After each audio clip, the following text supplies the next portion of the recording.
네, 오늘부터 새롭게 선보이는 야심찬 코너입니다. 김준일, 박원석의 일석이조. 자, 도란개를 던져서 두 마리 새를 잡는다, 이런 뜻이죠. 자, 매주 월요일 깊이 있는 시사 분석과 또 재미를 동시에 잡는 시사 예능 코너 함께해 주실 두 분입니다. 박원석 전 의원, 김준일 뉴스톱 대표 나오셨습니다. 두 분 어서 오세요. 안녕하십니까. 아유, 오랜만에 스튜디오에서 뵈니까 좋네요. 아니 근데 일석은 네. 이름 조합으로 이해가 되는데 예. 이조는 두 마리 새는 뭡니까? 두 마리 새는 그날 다르지 않나요? 모두 깡이죠. 그날. 예. 예. 그런데 이제 여기서 보면 우리 제작진 해석은 이래요. 김준일의 일, 박원석의 석. 요 코너명 아이디어는 이제 김준일 대표가 주셨는데 예. 저희 마음대로 평론과 재미를 동시에 잡겠다. 아, 그래서 괜찮습니까? 이조다. 네. 예. 그러니까 저희는 이제 정치율은 상관없군요. 이게 컨텐츠가 좋고 재미까지 곁들여지면 청취율은 낮출 수가 없어요. 따라오는 알겠습니다. 거예요. 귀를 쫑긋 기울여 주시겠죠. 자, 이 코너 컨셉트는요. 진영을 넘어서 모두깍이다. 진보 보수를 가리지 않고 잘한 건 잘했다, 잘못한 건 잘못했다. 두 분이 그냥 가장 잘 쾌도난마 해주실 것 같아서 모셨고요. 제대로 찾아오셨습니다. 잘 부탁드립니다. 모든 까기로는 박원석 전 의원님만한 분이 없죠. 아, 그래요. 제가 열심히 따라가려고 아니 지금 무슨 낱말을 하고 그래요. 서로 고수다. 서로 고수다. 아주 보기 좋은 모양새입니다. 시작해보죠. 어떻게 되나. 자, 이 권성동 국민의힘 원내대표 겸 직무대행. 어제 직무대행 자리는 내려놨습니다. 20일 만에 대행체제가 끝났다. 자, 두 분의 평을 들어보죠. 박 의원님 어떻게 보셨어요? 글쎄요, 뭐 불안했잖아요. 불안했어요. 권성동 원내대표가 어쨌든 이준석 대표의 사고로 직무대행을 맡았는데 그랬죠. 맡은 이후에도 이제 두 번 큰 사고가 일어났어요. 네. 지난번 공무원 폄하에 이어서 이번에 뭐 문자 노출까지. 공무원 평화는 이제 9급 7급. 예. 그래서 그 전에 뭐 이제 검수완박법 합의까지 포함하면 네, 원내대표된 지 3개월 만에 3번 사과를 해서 네네. 어쨌든 중진 정치인 그리고 핵심 윤핵관 이 권성동의 리더십이 당 안팎에서 여러 가지 이제 회의론에 휩싸여 있는데 그래도 권성동 대표가 좀 버티는 걸로 보였어요. 네네. 왜냐하면 지금 좀 이따 우리가 얘기를 나누겠지만 당원 당규나 뭘 뜯어봐도 대책이 별로 없어요. 왜냐하면 이준석 대표가 뭐 제명된 게 아니고 네네. 이쪽의 권위가 아니기 때문에. 그렇죠. 근데 주말 사이에 기류가 급변했는데 일부 보도들에서 보면 윤심이 전달이 됐다. 그러니까 청와대 정무수석이 나서가지고 교통정리를 했다. 이런 얘기가 전달이 돼요. 네.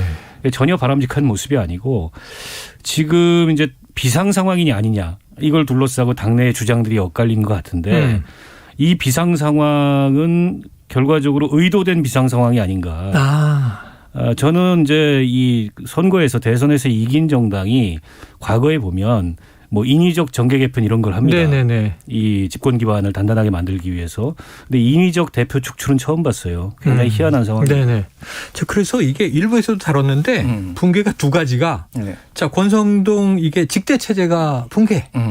그런데 그 다음은 이준석 대표를 아예 이 기회에 날리고 조기 전대로 가려는 2차 붕괴가 있는 거 아니냐. 네. 근데 지금 의도된 비상 상황 동의하십니까? 동의하죠. 동의하시는군요. 동의하고요. 이 상황을 그냥 한 단어로 뭐 정리를 하자면은 한 번도 경험해보지 못한 나라. 그러니까 예, 문재인 정부의 캐치프레이즈였죠. 예, 이거를 지금 책도 있었는데 윤석열 정부가 좌우 합작으로 지금 구현을 했습니다. 좌우 합작으로 구현했다. 예, 아니 그 캐치프레이즈를 우리가 유일하게 이어받은 거예요. 모든 게 안티 문재인 안티테제였는데. 그렇죠, 그렇죠. 그러니까 일단은 이 선거에서 2연승을 하고서 비대위로 가는 게 우리나라 건국 이래 처음입니다. 예. 한 번도 경험해보지 못했죠. 네. 그리고 만약에 국민의힘이 비대위로 가면은요, 모든 정당이 다 비대위예요. 정의당도 비대위, 민주당도 비대위. 원내 정당이. 그러네요. 원내 정당이 다 비대위에 한 번도 네네. 경험해보지 못한 나라를 우리가 경험해보고 있죠. 근데 이게 아주 자연스럽게 물 흐르듯이 네네. 가는 게 아니라 아까 전에 박원석 의장께서 이제 의원께서 말씀하셨지만은 이게 약간 냄새가 난다. 소위 말해서. 그러니까 무슨 얘기냐면은 정확하게 그 금요일이었어요. TV조선이 이거를 보도를 합니다. 단독. 대통령실 여 지도부의 비대위 전환 의견 전달. 그래서 그게 이제 이진복 네. 정무수석이 찾아가가지고 지도부에 가서 최고위원들 사퇴해라. 네. 라고 비대위 체제로 사실상 가자. 종용을 한 거나 마찬가지죠. 그러면 이게 왜 그런 것이냐. 근데 더 재밌는 거는 비대위 체제로 가려면 최고위원들 사퇴해야 되잖아요. 그렇죠. 최고위원들 중에 이제 순서대로 이준석 대표하고 각을 세운 순서대로 이제 사퇴를 하기 시작합니다. 예. 배현진, 네. 조수진 뭐 그런 다음에 근데 권성동 그러니까 두 명은 권성동, 성일종 두 분은 당연직이에요. 당연직이죠. 네. 네. 이 권성동 대표는 직무대행만 내려놓고 원내대표는 또 안 내려놔요. 그러니까 이게 이상한 모양새인 거죠. 그러니까. 예. 그럼 다 내려놔야 될 거 아니에요.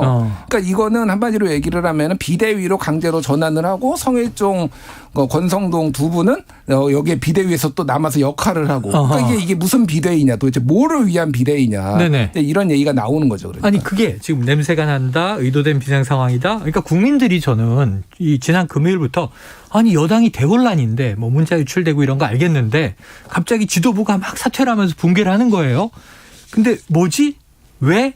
그럼 아까 의도된 이게 뭐 대통령실에 입김이 작용했다. 무엇을 하기 위함입니까 지금?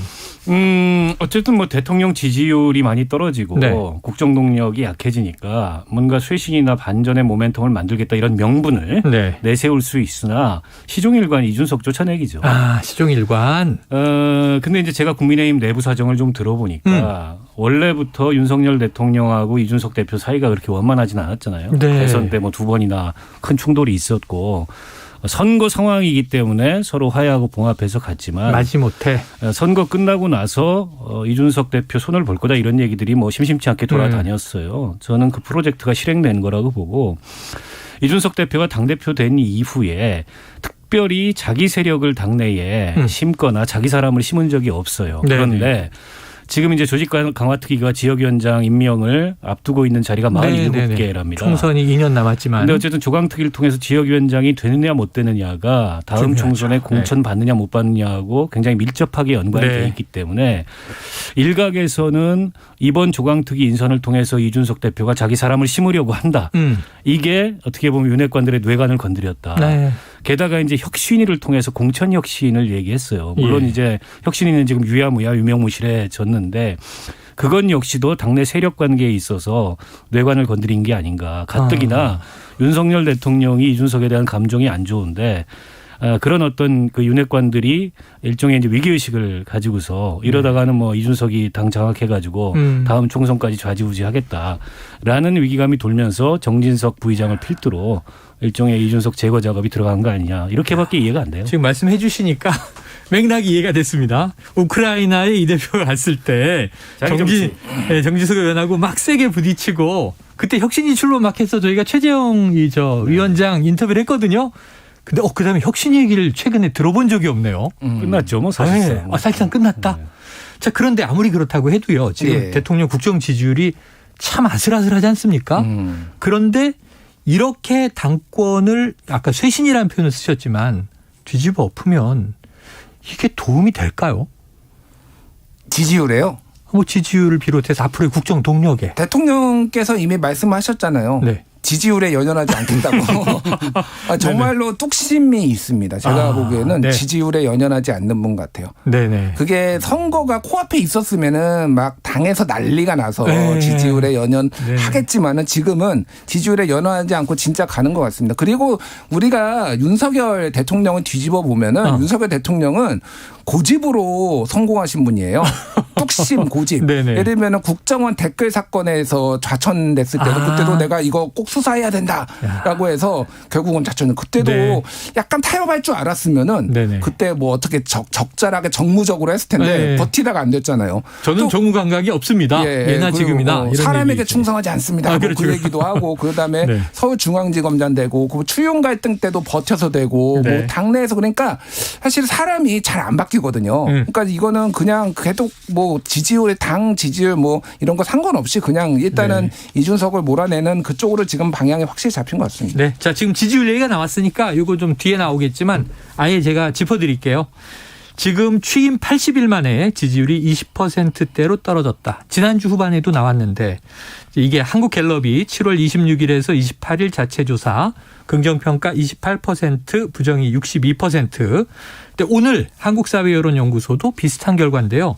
부정이 더 올라갔어요. TBS 의뢰로 여론조사 업체 KSY가 지난 29일에서 30일 전국 만 18세 이상 유권자 1,003명을 대상으로 조사한 결과 긍정평가 28.9%, 부정평가 68.5%.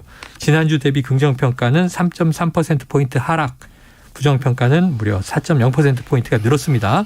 자세한 내용은 중앙선거여론조사심의위원회를 홈페이지를 확인해 주시고요. 자, 이 김준일 대표님. 네. 더 하락할 가능성도 있나요? 더 하락할 가능성이 저는 있다고 봅니다. 네. 일단은 이게 지금 어느 정도인지를 제가 예전에 갤럽 조사하고 비교를 해서 말씀드릴게요. 취임 3개월 되는 시점에 다른 네. 정부는 어느 정도 됐느냐. 역대 지지율. 정부들. 갤럽은 노태우 정부 때부터 다 지금까지 조사를 했으니까 90년대부터. 다 갤럽을. 문재인 정부가 역대 제일 높았어요. 취임 3개월 때 긍정 80일 부정 10일. 아, 높았네요. 엄청 높았죠. 그리고 김영삼 김대중도 긍정 70일 부정 7 네. 이랬어요. 그리고 부정 제일 7. 낮았던 게 박근혜 정부인데 긍정 42 부정 23. 아, 과반 아래로 내려갔군요. 아니요. 그러니까 그래 어쨌든 긍정이 그래도 높았잖아요. 네네네, 부정보다. 근데 지금은 윤석열 긍정 28 네네네. 부정 63인가요? 그렇죠. 예, 지금 갤럽 기준으로. 갤럽 기준으로는 말씀하신 대로 예, 이제 예. 63인데 예. 예, 맞습니다. 그렇죠. 그러니까 62. 62군요. 그러니까 이 격차가 한 번도 경험해보지 못한 지지율이 지금 나온 거예요. 그러니까 이게 지금 숫자가 바뀌어 있어야 정상적인 거죠. 역대 숫자가 정부와 바뀌어 있어야 비교하면. 정상적인데 우리가 중요하게 봐야 될 게 있습니다. 자, 이게 뭐냐면은 그러니까 뭐 지금 아니요. 예, 말씀하세요. 박근혜 대통령의 국정수행 지지도가 30%로 밑으로 내려간 데가 언제인지 아세요? 10월 2016년 10월 셋째 주입니다. 그러면 탄핵 집권 직전. 3년 차잖아요. 집권 이제 4년 차? 네네. 3년 차. 2013년에 취임을 했으니까. 자, 이때가 뭐냐면은 4년 차. 태블릿 PC 보도가 나오고 아하. 그때 처음으로 30% 밑으로 붕괴가 됐어요. 예. 그런 다음에 쭉쭉쭉 빠졌거든요. 네. 그리고 노무현 대통령 네. 그 지지율도 30% 밑으로 붕괴가 된 게 네. 그 대통령이 재신임, 그 발언에 열린우리당 좀 도와주십시오 한 다음에 네네네네. 대통령이 재신임 발언을 하고 그 밑으로 떨어지고 그 다음에 한국당에서 한나라당에서 탄핵안을 발의를 했어요. 국면이죠. 그러니까 이게 어느 정도냐면은 탄핵까지 가능했던 이 지지율입니다. 그러니까 네네. 이게 그러니까 되게 제가 탄핵을 해야 된다, 탄핵을 할 수 있다라가 아니라 예. 굉장히 심각하게 그 정도로 받아들여야 심각하다. 되는데 지금 올라갈 일이 네. 없어요 지금. 네. 제가 그 얘기를 듣다가 지금 그래도 박 의원님은 이제 의정 활동을 해보셨으니까 네네. 지금 김준일 대표 심각하다 얘기하셨는데 이렇게 한 20% 후반대 지지율이다. 그럼 대통령이 좀 국정을 어떻게 이걸 운영하고 돌파해야 되는지 지금 100일도 안 됐으니까 그래서 지금 이제 5년 남았단 말이에요. 네, 임기가. 어떻게 해야 돼요? 일각에서 인적 쇄신론이 나오잖아요. 네. 그래서 당은 물론이고 또 대통령 주변의 참모들, 대통령실 그리고 정부까지 대대적인 인적 쇄신을 통해 가지고 뭔가 이게 국정 동력을 다시 추스릴 수 있는 그런 계기를 만들어야 된다. 저는 뭐 필요하면 해야 된다고 봅니다. 네. 과거에 보면 박근혜 전 대통령도 취임 5개월 만에 그 비서실장을 포함해 가지고 당시에 이제 청와대 비서실을 개편했던 적이 있고 이명박 전 대통령도 마찬가지죠. 국무총리까지 그때 뭐 취임 1년도 안 돼 가지고 다 네. 바꿨던 전례가 있는데 근데 이제 문제는 인적 그 쇄신은 하나의 이게 분위기 전환을 위한 또 국정 동력을 다시 추스르기 위한 수단이지 그 자체가 지금 상황의 본질은 아니라는 거예요. 결국에는 네. 대통령 스스로가 어떤 예. 비전과 어떤 계획과 어떤 목적의식을 가지고 이 직을 수행하고 있냐가 제일 중요한데 역대 대통령들을 쭉 이렇게 거칠게 비교를 해보면 두 가지 유형으로 전 나눌 수 있다고 네네. 생각해요. 하나는 자신이 이루고 싶은 목적이 있어서 혹은 자신이 만들고 싶은 세상이 있어서 대통령이 된 사람. 네. 대표적으로 김대중 전 대통령, 노무현 전 대통령이 여기에 해당하고 그다음에 대통령을 위해서 대통령이 된 사람. 대표적으로 박근혜 전 대통령이 여기에 해당하죠. 네네. 저는 윤석열 대통령은 어떤 대통령을 하고자 하는 건가. 네. 이걸 지금 묻고 싶어요. 후자라면 국민이 대단히 불행한 거고 전자라면 국민이 느낄 수가 없어요. 도대체 저분이 뭘 위해서 대통령직을 수행하고 있는지. 근데 그에 비해서는 너무 이걸 가볍게 보고 있지 않은가. 대통령직이라는 걸 정치를 너무 쉽게 시작해서 네네. 쉽게 최고의 그 선출직에 올라서 그런지 몰라도 정치 시작한 지 1년 만에 대통령이 너무 쉽게 됐으니까. 생각을 해요. 지금 뭐 우리가 추후에 좀 논의를 할 기회가 있는지 없는지 모르겠지만은 만 5세 초등학교 입학 문제 같은 경우에 지금 큰 시끄럽습니다. 쟁점이 돼 있잖아요. 네. 이게 과거에서부터 있었던 주장입니다. 네네. 우리도 이제 아이들 이 성장 속도가 굉장히 빠르고 다른 외국의 사례를 보면 만 5세 입학하는 나라들이 많기 때문에 장기적인 경쟁력 차원에서 네. 초등학교 만호수에 입학하는 게 어떠냐 이런 주장이 뭐 보수 진보 가리지 않고 나왔던 주장이에요. 네네. 근데 이거를 정책으로 만들어서 실행하려면 최소한 공론화와 사회적 합의를 거쳐야죠. 네. 근데 이해 당사자들에게 한마디도 없이 정부가 선언하는 거예요. 아니 지금 무슨 전두환 시절입니까? 네. 정부가 선언하면 정책이 되게. 예. 저는 이것 자체가 국정을 너무 쉽게 보고 있다. 그리고 법치만 내세운다고 국정이 되는 게 아니고 네네. 국정은 법치 이외에도 다양한 요소들이 필요한 거고 일종의 네. 종합예술이에요. 네. 근데 이분은 마치 본인이 검사 시절에 이게 뭔가 검사 동일체에 기반해서 수사하고 법과 원칙만 내세해서 밀어붙이듯이 국정을 하면 된다고 생각하는 것 같아요. 저는 지금 지지율 하락의 원인이나 국정 동력의 상실은 다른 어떤 원인도 아니고 네. 본인 스스로에게서 저는 이 원인을 찾아야 되고 거기서 바뀌지 않으면 네. 아무리 인적 쇄신해도 바뀌지 않을 거다 이렇게 봅니다. 알겠습니다. 자, 그런데 결국 이 혼란에는 이제 의도가 있다. 그럼 비대위로 만약 간다고 전제하면 뭐 가게 될 것도 같아요. 그럼 비대위의 다음 목표는 조기 전대 아니겠어요? 예. 새로운 당 리더십을 세우겠다. 근데 이 비대위가 중요한데 이 향후 이 상황을 돌파하려면 비대위원장이 누구냐에 따라서 달라질 거예요.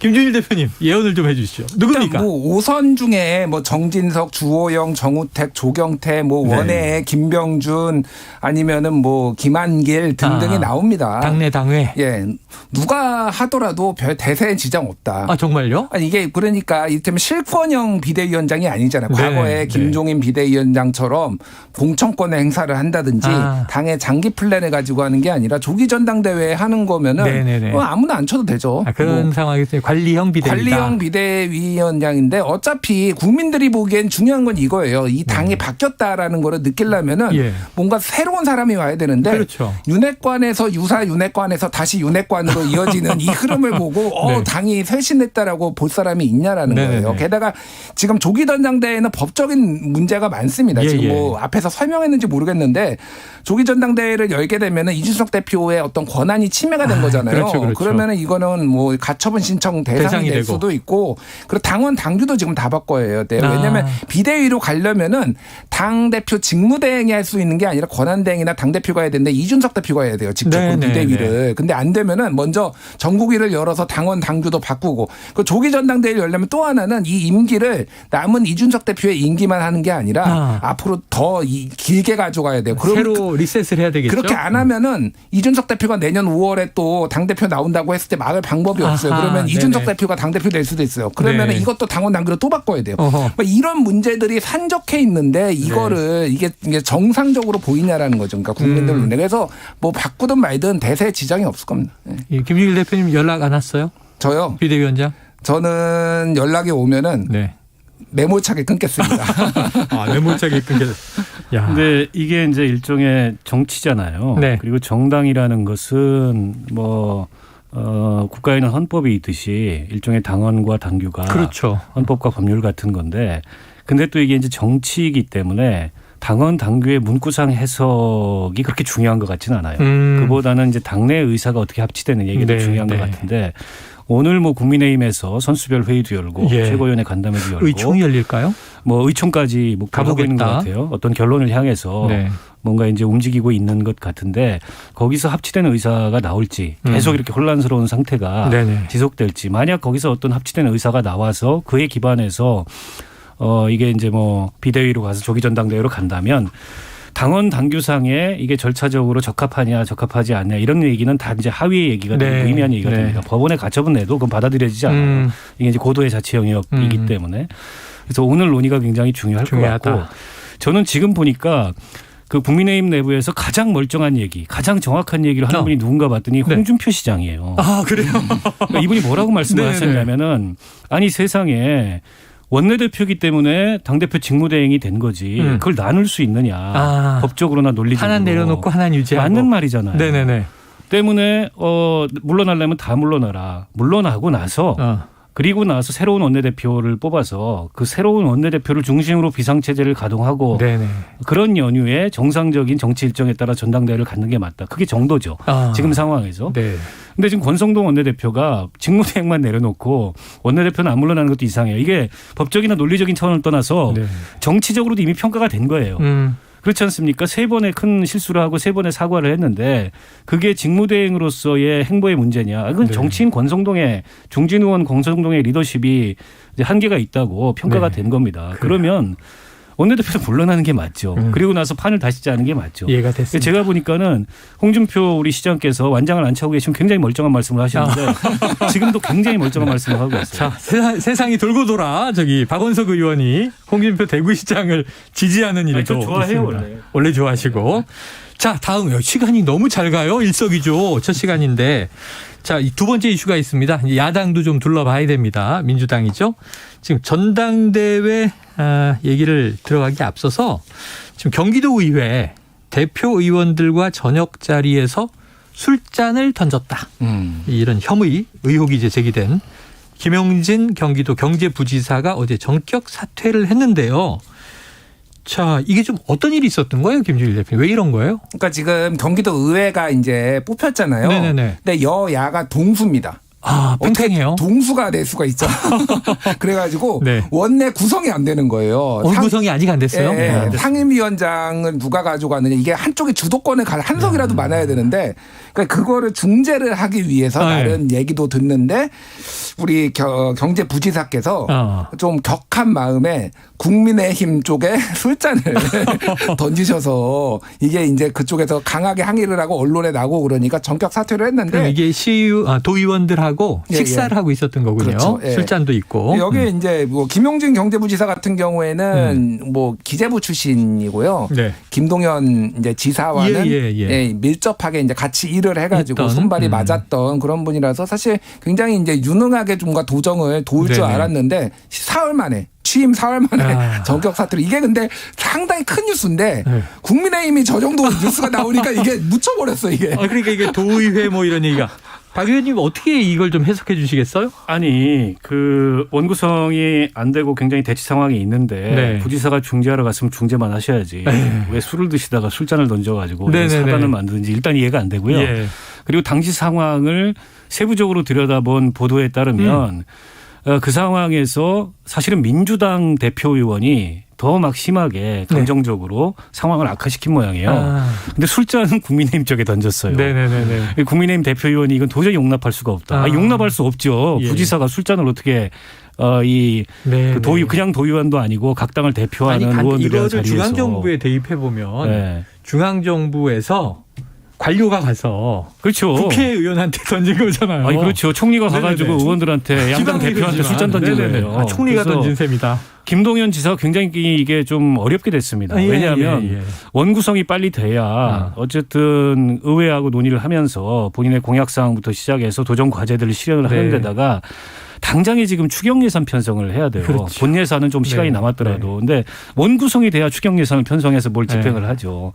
그러니까 시작부터 김동연 그 지사가 원래 야심차게 내세웠던 게 일종의 협치를 내세웠어요. 그렇죠.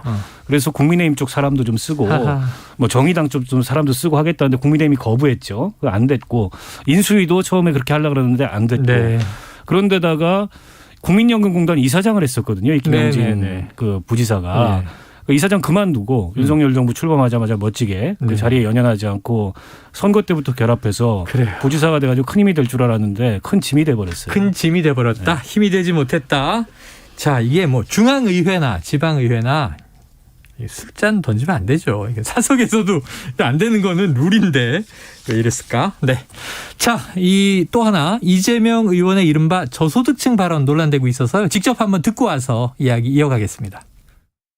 제가 아는 바로는요, 고학력, 고소득자들, 소위 부자라고 불리는 분들이 우리 지지자가 더 많습니다. 저학력에 저소득층이 국힘 지지가 많아요. 그게 안타까운 현실인데, 이제 언론 때문에 그러지. 언론 때문에. 네, 당장 뭐 전당대회 경쟁 주자들에게서도 비판이 나왔고, 또 이제 뭐 당연히 국민의힘에서도 비판이 나왔고, 당 안팎에서 비판이 쏟아지자 이 의원 발언의 앞뒤를 자르고 왜곡했다 이렇게 주장했어요. 어떻게 들으셨습니까? 일단은 발언의 앞뒤를 자르고 언론이 보도하는 게 하루 이틀도 아니고요. 네네네. 그것까지 감안을 해서 말씀을 하셔야죠. 그거는 당연히 대선 주자까지 하셨으면 사실은 당연한 대선 거 뭐 지방선거 여러 번 네. 당한 입장이죠. 그 언론 환경 때문에 맨날 말씀하시는데 모든 언론이 뭐 국민의힘은 맨날 좌편향 방송 때문에 뭐 네네. 이런다라고 그러고 우리 도대체 언론은 어떻게 삽니까? 이렇게 모든 데다 다 언론 탓만 하면은 예? 아니 그러니까 네. 이거 박용진 의원이 페이스북에 바로 올렸는데 네. 한국 갤럽의 지난주 조사를 보면은 생활 수준으로 중하 민주당 지지가 생활 수준 중하가 39%, 하가 34%, 국민의힘 지지는 중하가 26, 하가 37. 그래서 생활 수준으로 따져도 그 민주당 지지자가 낮은 분이 더 많이 민주당을 더 많이 지지해요. 사실관계도 틀렸고 네. 이게 뭐 억울할 수도 있겠지만 이건 갈라치기죠 일종의. 그 뭐 부자하고 그러니까 예를 들면은 이런 겁니다.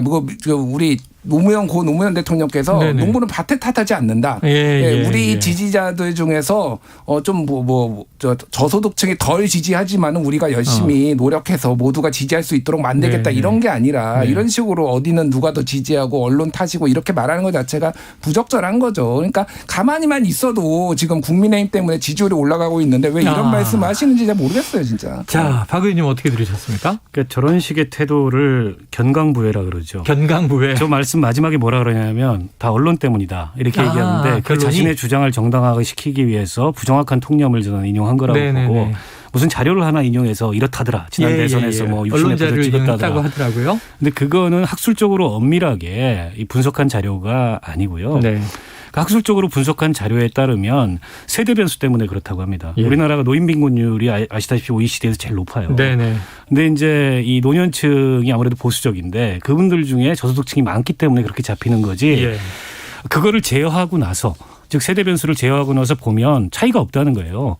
이 민주당 지지나 국민의힘 지지. 오히려 저소득층 같은 경우에는 조금이라도 높게 근소하게라도 민주당을 지지하는 성향이 지난 몇 번의 대선에서 높았다라는 게 이제 학술적인 분석의 결과이기 때문에 그러니까 이재명 의원도 이제 이런 식의 좀 직설적이고 그다음에 단언하고 그로 인해서 선명하게 이 적과 알을 나누는 이런 식의 화법을 많이 구사하는데 그러니까 저는 이재명 의원께 좀 그 조언을 드리자면 거의 대통령이 될 뻔했던 사람의 그런 정치적 태도와 또 이 메시지 이런 것들을 좀 유지하시면 지금보다 이재명 의원에 대한 평가가 훨씬 더 좋지 않을까. 좋아질 것이다. 그러니까 윤석열 대통령을 보면서 좀 느껴라 이런 말씀 드리고 싶습니다.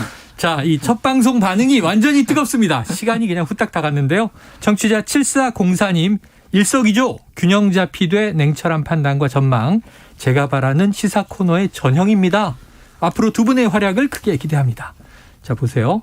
이 또 7554님 와우 김준일 박원석 조합이라니 2시간 편성 원합니다. 자, 시사본부가 월요일에는 3시간이 될 판이에요. 3시간으로 늘어날 판이에요. 자, 두 분 열화와 같은 성원에 힘입어 다음 주를 또 기대하도록 하겠습니다. 오늘 처음 시작한 일석이조 박원석 전 의원 김준일 대표와 함께했습니다. 두 분 고맙습니다. 감사합니다.